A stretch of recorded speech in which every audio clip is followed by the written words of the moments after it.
Then a 4-star general entered the courtroom to apologize. It takes less than 3 minutes for prejudice to rise, but a lifetime to overcome it. And in Savannah, Georgia, what seemed like a peaceful morning at Pearl's Diner became the beginning of an unprecedented fight for justice when a black man walked into the restaurant, just as he had for the past 15 years. 6:03 a.m. The neon lights outside Pearl's Diner still flickered in the chilly mist.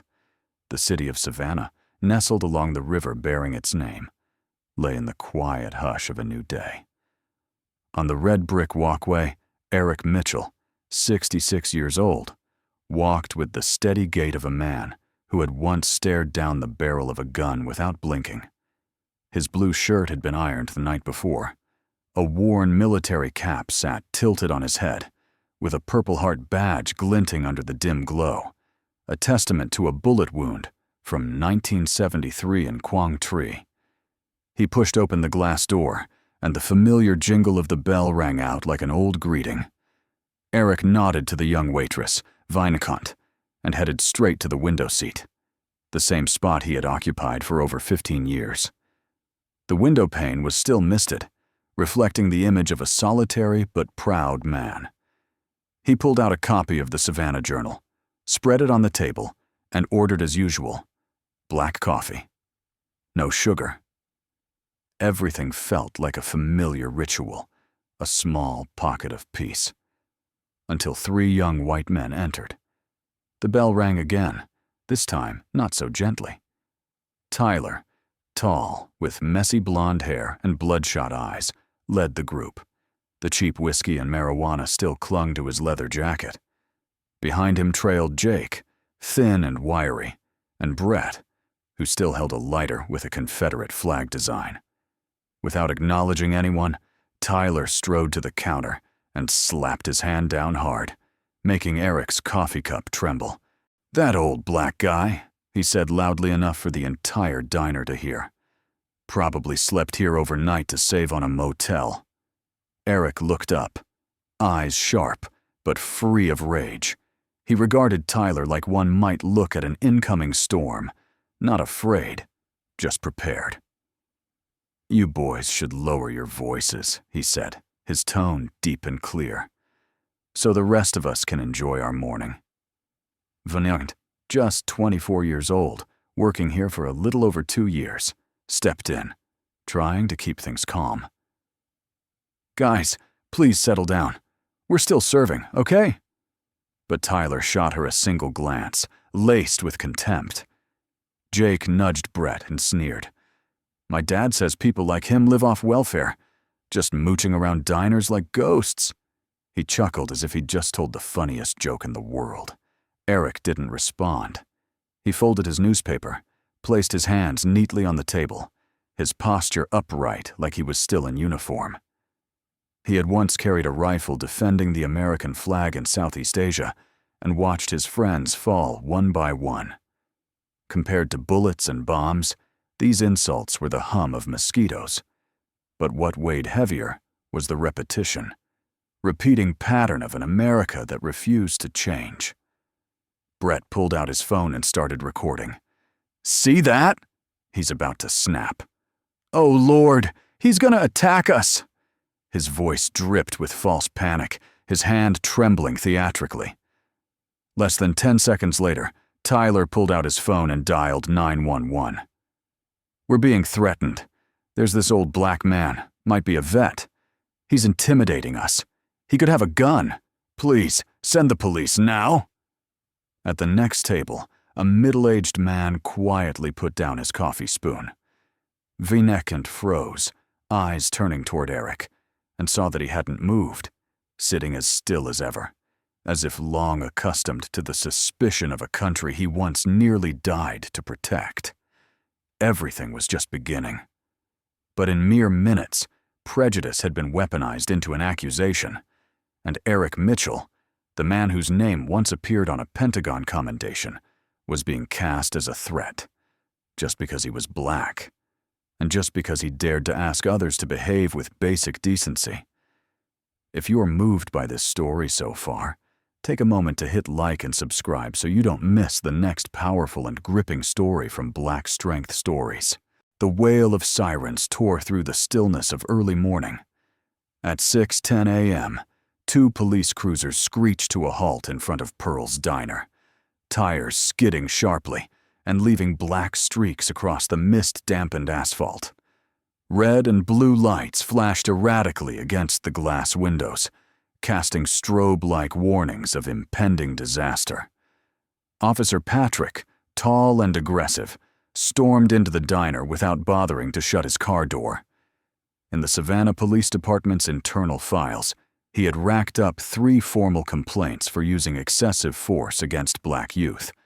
Yet strangely, all 3 had been resolved internally and disappeared without a trace.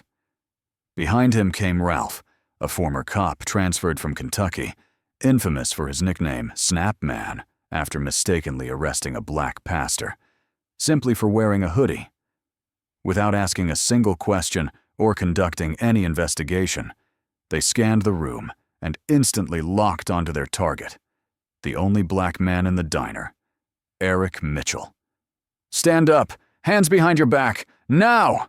Patrick barked, as if he were in the middle of a battlefield, his hand already resting on the Glock 17 at his side. Eric rose slowly, his expression calm, as if he'd done this hundreds of times before in front of enemies holding real weapons. "I merely asked them to lower their voices. I didn't threaten anyone," he said steadily, lifting his head without bowing it. Vinekant rushed out from behind the counter, hands still slick with hot coffee. "No, that's not true! I saw everything! He didn't do anything except ask them to keep it down!" Ralph said nothing.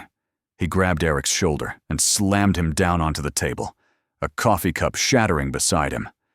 With his other hand, he drew out a pair of cold metal cuffs and snapped them onto Eric's wrist, the sharp click ringing out like a verdict delivered without trial. "You are not a credible witness," Patrick snapped at Vincent. "Stick to your job. Stay out of the law." No one questioned the 3 young white men still sitting at the back of the diner, sneering. Tyler whispered to Jake, their camera still secretly rolling, "Look at this. Like a movie." Outside, the morning mist had yet to clear. Cold wind blew through the open door, lifting Eric's cap, with its Purple Heart badge, and sending it tumbling to the floor. It rolled once, then came to rest beneath Ralph's boot. He didn't bother to pick it up.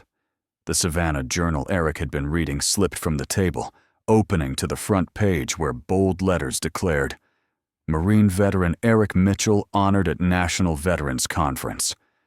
No one saw that. No one bothered to read it. All they saw was a black man in handcuffs. And for them, that was all it took to condemn him. As Eric was led outside, his eyes swept across the diner, not searching for help, but memorizing the space of a place he had once considered a sanctuary for 15 years. In the far corner, a regular customer, an elderly white man named Vernon, stood up, hesitated as if to say something, but then sat back down and sighed. That silence, in the history of African Americans, has at times hurt more than lashes and chains. 6:13 a.m., a hero was escorted away like a criminal, and across the street, a toppled trash can lay on its side, waiting for society to throw away another piece of truth. In less than 24 hours, a quiet morning at Pearl's Diner had been turned into a media storm. Without verification, without investigation, the local press rushed to construct a sensational but cruelly distorted narrative. It began with the 6 p.m. breaking news report on WSGA 12, a local television station with over 570,000 followers.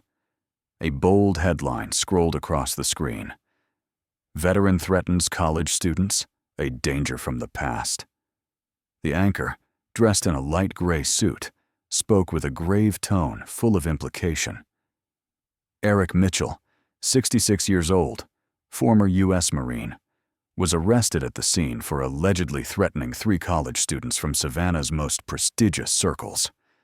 According to police sources, the suspect may be suffering from untreated post-traumatic stress disorder. On screen, a cold mugshot of Eric, taken under harsh lighting, was placed right beside the polished graduation portraits of Tyler, Jake, and Brett, each one smiling, clean-cut. In one brutal edit, the media had framed the elderly soldier as the embodiment of the abandoned warrior syndrome. A commentator on the evening segment asked, "Can those who once fired on battlefields truly return to be good citizens? Or do they carry the ghosts of war back among us?" Inside cell 47 at Marlow County Jail, Eric Mitchell sat silently on a chipped wooden bench. He said nothing, did not request a lawyer, and did not react to the noise beyond the steel door. After more than 30 years as a history teacher and youth counselor at the community center, he understood one thing clearly. Any word spoken now could be twisted into a confession. At a hospital in Atlanta, his daughter Michelle Mitchell, head nurse, froze mid-shift as her father's face appeared on the hallway TV. The patient file in her hand slipped. Her coffee cup shattered on the white tiled floor. She covered her face and sobbed, her chest tightening with rage and helplessness. Michelle remembered clearly. Her father had never raised his voice at anyone. He taught her about Gandhi when she was in 3rd grade. He spent hours tutoring both white and black kids for their SATs, fixing the widow Mrs. Johnson's car next door without ever accepting a dime. And yet, where were they now? A chilling silence began to spread, starting from the very community he had once served. The same people who had asked Eric to mow their lawns, who borrowed books from the tiny free library he'd built on the curb, now watched him on screen as if he were a criminal. No messages came. No phones rang. No one spoke in his defense. Even St. James Baptist Church, where he had helped lay the foundation back in 1996, issued a cold public statement. "We will wait for the facts to be clarified before expressing any position." No prayer. No bell rung in his name. But there were still a few who refused to close their eyes to injustice. The veterans organization Georgia Vets United, after reading the news, immediately dispatched a representative to Marlow Jail to ensure that Mr. Mitchell's legal rights are not being violated. They sensed something was deeply wrong. How could a Bronze Star recipient, who held letters of gratitude from 3 U.S. presidents, be arrested without a warrant and denied legal counsel? In the cell, the fluorescent light above flickered in waves. Eric ran his fingernail gently across the stained wall, etching 3 short words: soldier, teacher, father. Those were the 3 things that had defined him, and now they were the very things society was rushing to erase because of the color of his skin, and because of an accusation from 3 young men who had never known what a battlefield truly was. Just 5 days after Eric Mitchell's arrest, the local court scheduled his preliminary hearing, an unusually fast pace, if not suspiciously rushed. Facing a public swayed by one-sided media coverage, Prosecutor Nolan, who had announced his candidacy for Savannah mayor just 2 weeks prior, swiftly stepped in to personally handle the case for public safety. With neatly combed hair, a tightly knotted tie, and a navy blue suit exuding authority, Nolan appeared on WSGA 12, subtly weaving his campaign slogan into his statement. "We respect our veterans, but no one, not even veterans, has the right to threaten our future generation. Social order does not tolerate violent intimidation." The trial was not just a hearing. It had become a political stage. Eric Mitchell, in an orange prison jumpsuit, was appointed a public defender. Andrea Kell, 28 years old, just 3 years out of law school, with no prior experience handling state-level cases. She trembled as she entered the courtroom for the first time, clutching only 34 pages of case documents, compared to the prosecution's 3 thick boxes filled with psychological reports, spliced smartphone footage, and Eric's extracted PTSD treatment records from the VA. During the hearing, Andrea requested that Eric's military records, letters of commendation from the Department of Defense, and his Purple Heart Medal be submitted as character evidence. Judge Reeves, who had previously donated to Nolan's campaign, shook his head. Irrelevant to the incident at Pearl's diner. Being a soldier doesn't grant immunity. Meanwhile, the prosecution introduced a psychological expert, Dr. Hastings, who had never met Eric, never even spoken with him. It confidently declared, "Black veterans over the age of 60, with wartime trauma, often react violently when they feel disrespected, possibly due to the accumulated effect of racial discrimination over time." No one challenged the claim, and no one was allowed to. The 3 young men, Tyler, Jake, and Brett, took turns on the witness stand, delivering a tearful performance as they retold the story. They spoke of killer eyes, a trembling voice like someone losing control, and a clenched fist like he was about to strangle someone.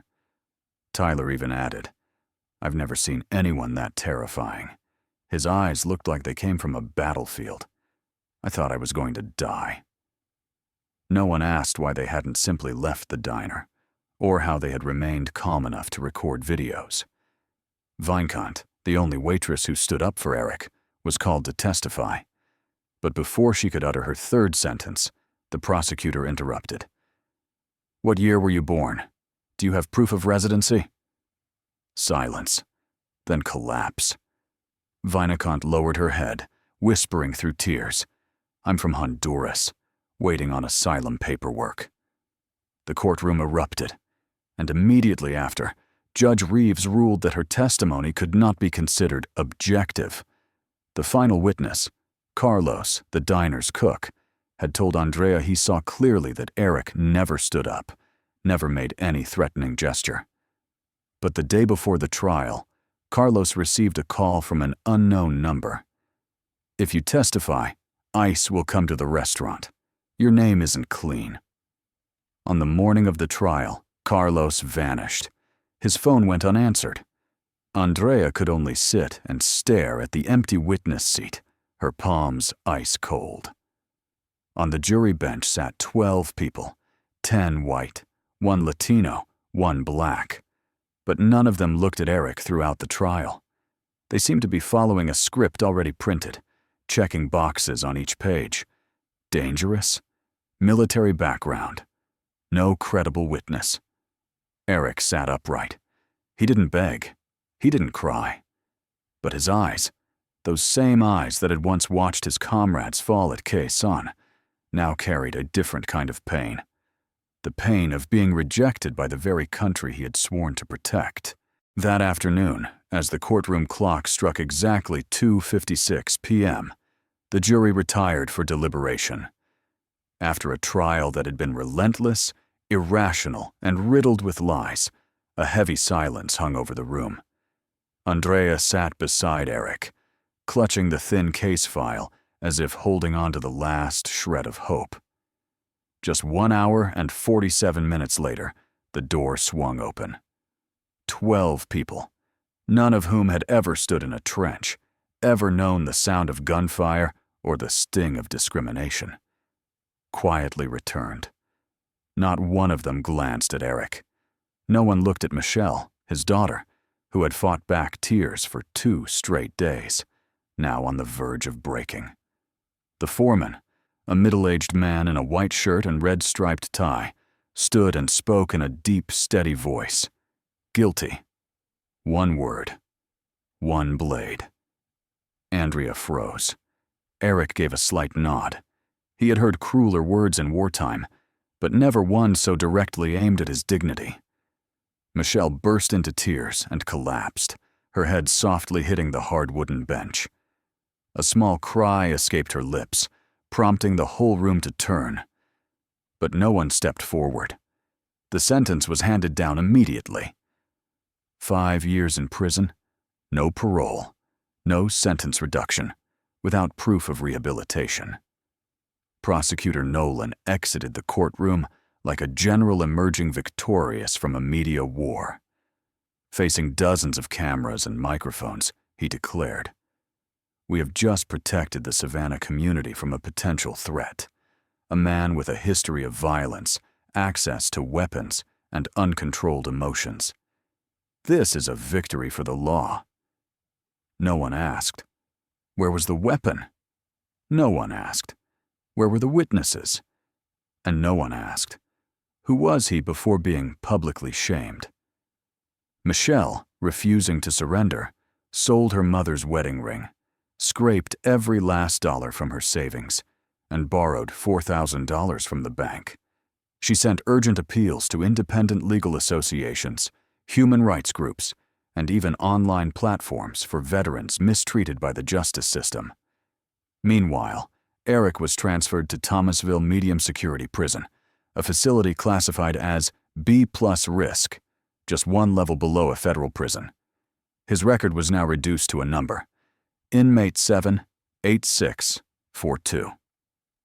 No name, just digits, and a past being buried. In cell block D3, Eric was not allowed a pen or paper, but each night he wrote a journal in his mind, day by day, line by line, moment by moment. He rarely spoke, merely observed, nodded when necessary, and slowly became the only inmate in the unit no one dared to cross. After exactly 6 days, the prisoners started calling him by a new name: GED Old Man. Because each night, Eric taught math to younger inmates, those who had dropped out, those who couldn't read, now trying to earn their high school diplomas. He didn't teach like a professor. He taught like a survivor. One day, Marcus, a 24-year-old inmate who had robbed a bank in an Iron Man costume, asked, "You were a soldier?" "You're not like the grumpy old guys out there." Eric looked at the young man, eyes still and deep like a midnight lake, and replied, "More than half my life." Then he gave a faint, crooked smile tinged with bitterness. "But I didn't fight to be lied about." Marcus said nothing, then nodded. For the first time in 5 years of serving time, someone made him ashamed of what he'd done. Outside the prison, one name was quietly making its rounds in veterans' forums. And in closed-door meetings in Washington, an unreleased audio recording, Vinant's trembling voice recounting that night, was about to become the spark for a coming firestorm of justice. No bugle sounded, no flags waved. But inside Thomasville Medium Security Prison, a quiet resistance had begun, named Eric Mitchell. In just 3 weeks, he had helped 13 inmates write letters, requesting sentence reductions, appeals, or transfers into rehabilitation programs. One of them, Reggie Two-Step Dawkins, a former Marine who had struggled with meth addiction and had been arrested 4 times for petty theft, had Eric draft a 9-page letter combining psychiatric recovery evidence with military service records. 6 weeks later, Reggie received his first response from the court. Request for reconsideration scheduled within 45 days. For him, it was a miracle. Eric didn't just teach math, he taught perseverance. He taught how to keep your voice steady when the world is screaming at you. He taught how to write your name with dignity at the bottom of a letter full of hope. And then, letters from outside began to arrive. Not from relatives, not from old friends, but from people who had never met Eric. The first envelope came from Colorado Springs, written in shaky but proud handwriting. "Dear Mr. Mitchell, I am Sergeant Joe Garcia, stationed in Fallujah in 2006. I read about you through a deleted post on Reddit. We know you were silenced. We're going to reopen it." Then came letters from Wyoming, South Carolina, and Arizona. Each addressed him with the familiar military honorific, Brother Mitchell. In Atlanta, Michelle Mitchell was reaching the point of exhaustion. dark circles under her eyes from sleepless nights, working double shifts at Grady Memorial Hospital to pay off debt. But whenever she had a moment to spare, she printed 20 more copies of the case file, neatly clipped each page, adding color-coded post-its to mark every irregularity. Rejected testimony, lack of legal support, judicial conflict of interest. Michelle sent over 90 emails in 2 weeks to Veterans for Justice, the Latin American Human Rights Center, and even freelance reporters on Twitter. Only one person replied. Patricia Santos, an independent journalist of Puerto Rican descent, was writing the night segment for a small station in Macon when she happened to open Michelle's email at 2:14 a.m., with only the sound of keyboard strokes and stale coffee in the room.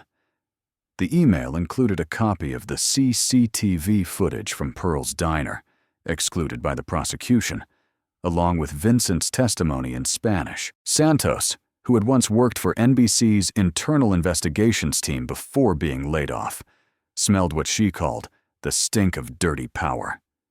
She dug into Prosecutor Nolan's record and uncovered a shocking truth. 3 years earlier, Nolan had refused to prosecute a rape case, citing lack of conclusive evidence.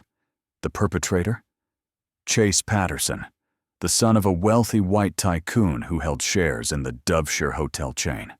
His last name? Patterson, the same as Officer Patrick Patterson, and more telling, also the surname of Tyler Patterson, one of the 3 young men who had accused Eric. Santos didn't stop. She accessed the academic records of Tyler, Jake, and Brett through an old connection with an administrator at their university. What she discovered: Tyler had been suspended twice for bringing marijuana into his dorm. Jake had been caught plagiarizing his entire freshman history essay. Brett had been formally warned for assaulting his ex-girlfriend on campus. None of these records were introduced in court, protected under non-convicted citizen confidentiality. Yet they painted a vastly different picture. These victims were far from the innocent figures portrayed by the media. At the same time, back inside the prison, Marcus, the young inmate who once asked Eric about being a soldier, quietly borrowed a pen from the library and tattooed Mitchell onto his arm in dark blue ink. When Eric asked why, Marcus simply smiled. "You're the reason I learned to read again, and I don't want to forget that." That night, Eric sat in his cell, the dim light casting shadows through the small window. His hand trembling, he wrote in the margin of the Bible borrowed from the prison chapel, "The truth doesn't need to shout. It just needs to survive long enough to be heard." On the 3rd floor of a red brick house in Silver Spring, Maryland, retired Lieutenant General Samuel Wyatt, 71, still maintained his morning habit of reading emails from old comrades. At 5:48 a.m., he opened his inbox. A short subject line from a former Pentagon colleague. "Do you know this man?" Attached was a link to a local news story about a veteran named Eric Mitchell, convicted of threatening 3 college students.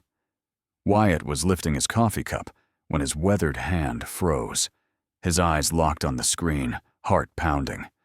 It took him a few seconds, then he nearly spilled his drink when he recognized the face in the article. Eric Mitchell, platoon sergeant of Bravo Company, the man who had saved his life and that of 37 other American soldiers during a bloody ambush in the Oishau Valley, Vietnam, in 1973. It was the day one of their units got trapped, surrounded by a force 3 times their size. Air support couldn't arrive in time. It was Eric who led 3 soldiers through the fire line, placed explosives to breach an escape route, then carried each wounded man out of the kill zone. 14 men in total, one at a time, over 6 relentless hours. Wyatt had nominated Eric for the Medal of Honor, but when Colonel Carson, the officer handling the paperwork, was killed in a helicopter crash over Laos, the documents disappeared in the post-war paper flood. No one followed up. Eric remained silent. No one knew more. Until now. Wyatt reopened his hard drive, retrieved old handwritten letters from Eric, photos of Bravo Company from that year, and then immediately called Eric's daughter, Michelle Mitchell. His voice was hoarse over the phone. "I owe your father my life. I'll be in Savannah by morning." 6:47 a.m. the next day. A light mist still covered the rear parking lot of the Chatham County Courthouse. No one expected a UH-72A Lakota military helicopter to appear, cutting across the sky of this otherwise sleepy town. Inside the cabin, General Wyatt wore his full dress uniform, shoulders adorned with medals, from the Silver Star, Bronze Star, to the Distinguished Service Cross. Behind him stood JAG Captain Caroline Kim and military historian Donald Krause, carrying 3 declassified files from 2024. The media began to gather, cameras raised, microphones extended, citizens crowding in. Yet no one knew what was unfolding. Wyatt walked slowly toward the courthouse steps, each footfall landing with the weight of dignity America had trampled. When he stopped, unzipping his classic leather briefcase, his voice rang out before the lenses.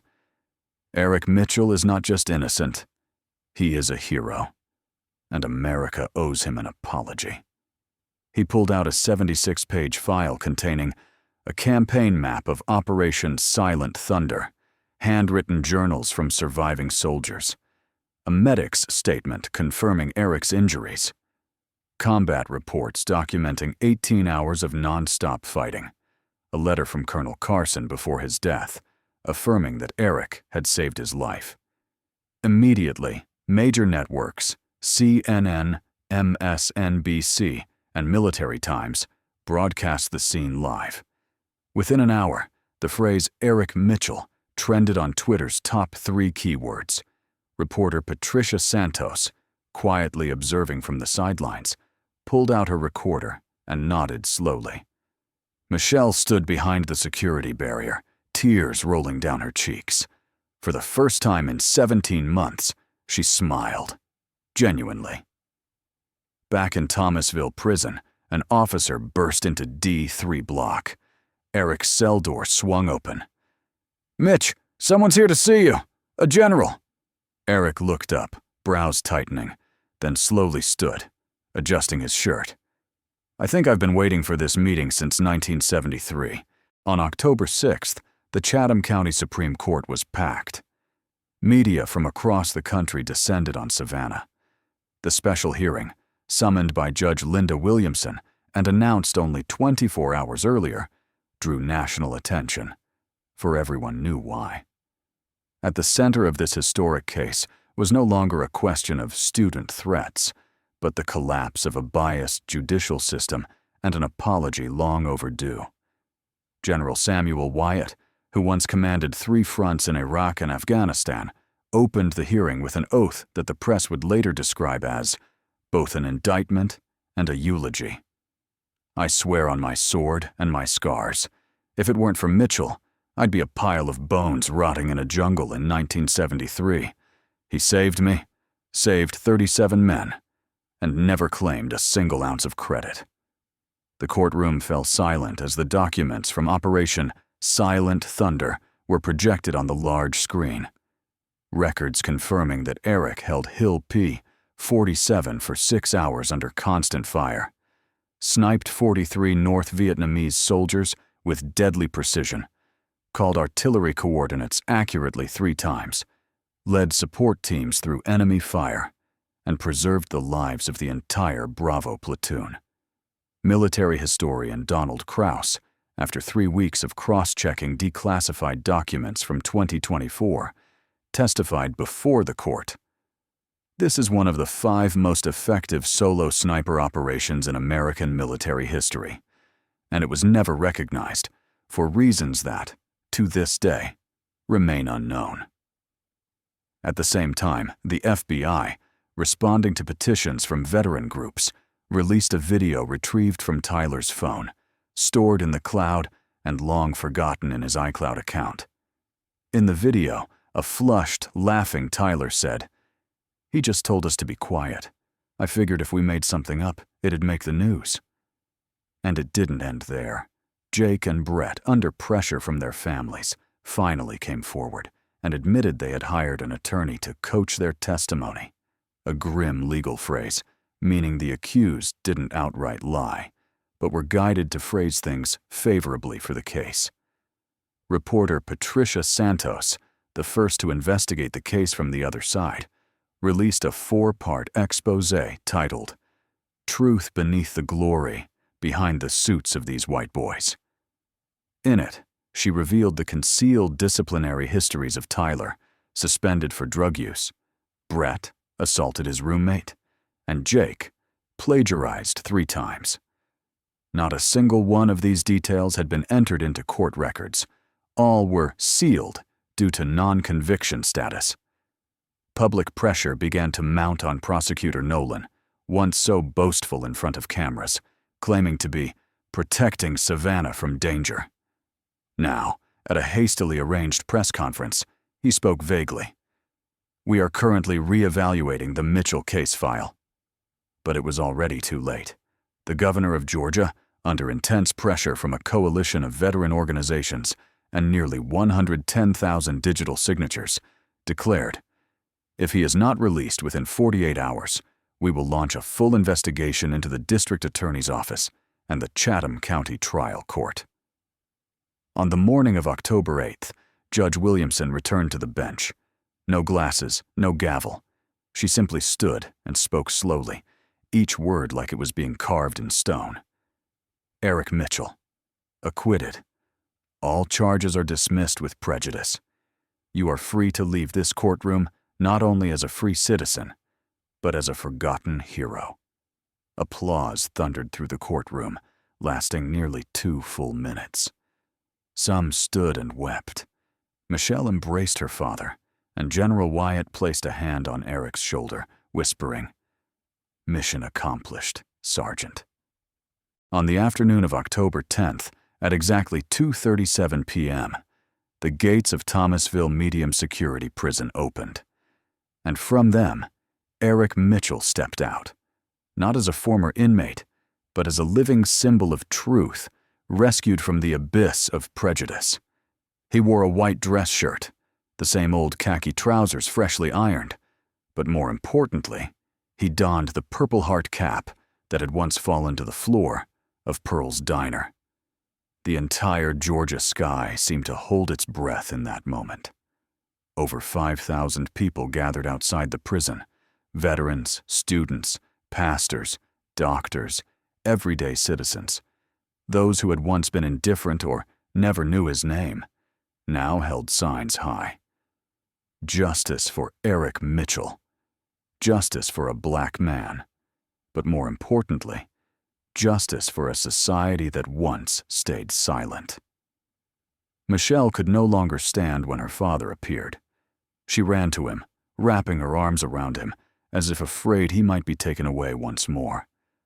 Her cries, merged with the sound of thousands of clapping hands, formed a choked melody of redemption and hope.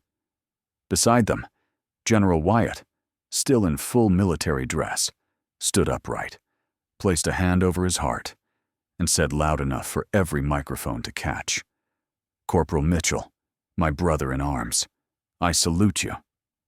The photograph capturing the moment, father, daughter, and commanding officer embracing in front of the prison gate, became a national symbol. On primetime broadcasts, CNN headlined, "The Buried Hero, the story that made a nation bow its head." Fox News, for the first time, aired footage of Eric teaching lessons inside prison to both black and white inmates, sparking a nationwide debate on the value of black veterans in American history. The Baptist church where Eric had donated over $14,000 during 2 decades of growth officially issued an apology at a Restoration of Honor service attended by over 3,000 people. Pastor Jenkins wept from the pulpit. "We were silent when we should have spoken. Today, we say, forgive us." Savannah Community College, where Eric once taught U.S. history in evening classes for working students, renamed Room 203, the classroom where he taught, as the Eric Mitchell Justice Center. There, a new bronze plaque bears the inscription, "No war is as brutal as the one to preserve the truth." Immediately following his acquittal, Eric received a $15.7 million compensation package from the state, not because he needed the money, but because the system owed him restitution through action. In his first press conference, he announced that he would keep only a small portion for living expenses. The remainder would fund the Mitchell Foundation, an organization to support veterans and wrongly convicted citizens of color across the United States. In an interview on PBS, he sat across from the journalist, eyes sharp but free of bitterness. He said, "I forgive, but I don't forget. Forgiveness is so I can go on living, but remembering so that no one else has to walk the road I walked." The three young men, Tyler, Jake, and Brett, were charged with perjury and violating the civil rights of a U.S. citizen. Each received an 18-month sentence in federal prison. Their families, after being sued in civil court by Eric's civil rights attorney, lost their homes, their assets, and fell into total bankruptcy. What they once thought was a harmless joke had now become a lifelong consequence. Prosecutor Nolan, once dreaming of becoming mayor of Savannah, had his license to practice law permanently revoked after an investigation revealed he knowingly withheld exculpatory evidence for personal political gain.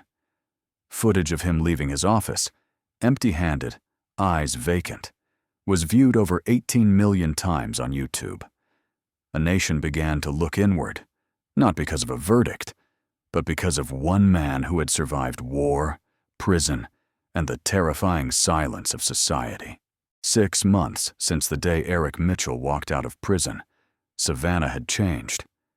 But nowhere did his journey reflect more profoundly than that morning at the White House Rose Garden, where a nation's wounds were acknowledged and a quiet hero was finally called by his name. On April 27th, at exactly 10:01 a.m., the President of the United States, his voice steady but firm, addressed the nation.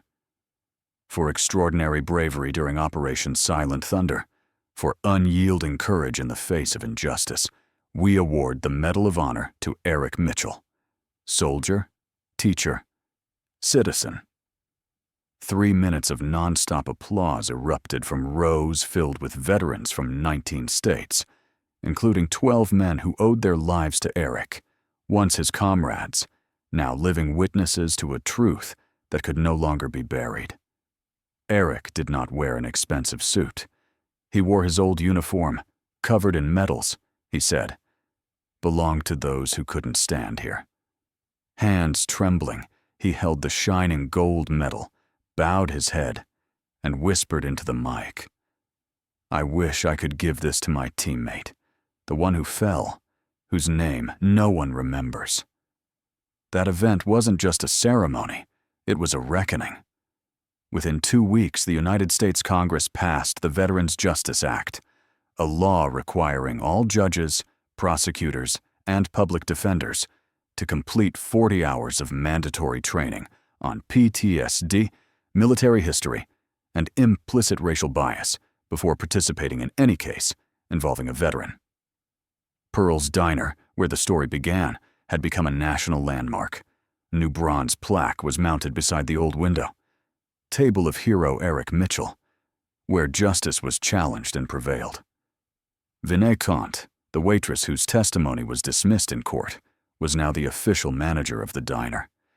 She ran it with gratitude and pride, hanging Eric's photo beside the menu board with the words, "We don't serve silence, we serve truth." During a special field trip, over 50 black students from Eastside Public School came to meet Eric. A 13-year-old boy in a white dress shirt stepped forward, voice shaking, and said, "I want to be a lawyer because of your story. I won't let anyone be silenced again." Eric said nothing. he just embraced the boy for a long time. The documentary Silent Thunder, the Eric Mitchell story, directed by Patricia Santos, premiered in 117 independent theaters across the U.S. The film was soon nominated for an Emmy and named one of the top 10 socially impactful documentaries of the year by Time magazine. On an NPR podcast, when asked, if you could leave one sentence for the next generation, what would it be? Eric didn't hesitate. Truth doesn't need weapons. It just needs time and resilience. The episode closed with a clip of Eric's voice, layered over soft piano. The most painful part wasn't the handcuffs. It was being doubted, just because I'm black. This was no longer the story of one man. It was a message for an America still learning how to confront itself. Eric Mitchell's story isn't just the journey of a falsely accused man reclaiming justice. It's a mirror reflecting the unresolved injustices still embedded in society. A soldier who once risked his life for his country was handcuffed in a diner because of his skin color and the weight of bias.